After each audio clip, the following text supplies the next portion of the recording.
Savage!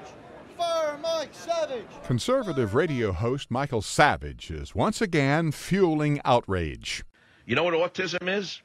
I'll tell you what autism is in 99% of the cases. It's a brat who hasn't been told to cut the act out.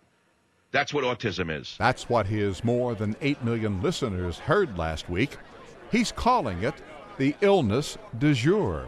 This is hateful speech. Now, we don't allow hateful speech in this country.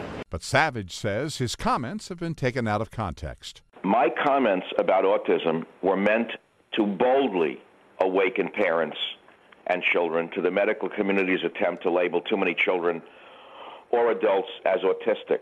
Some advocates for autistic children are outraged. I'm the father of an 8-year-old son with autism. He can't speak, and I assure you I could call him every name you can possibly think of for days, and I don't think that would make him speak any faster. And they're urging Talk Radio Network, which syndicates the show nationwide, to fire Savage. We don't want people walking around thinking that autism is a spoiled brat running around, not listening to the parents, because it's so far from it. Savage says that's not what he meant.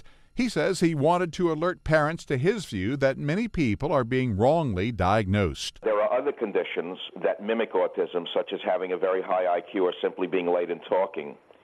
And yet these characteristics, or the characteristics of these situations, put that child on checklists for autism, which will often invite a false diagnosis.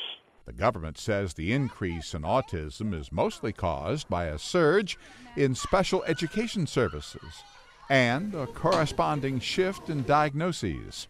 They estimate about 1 in 150 children have some form of the disorder. Ross Simpson, The Associated Press.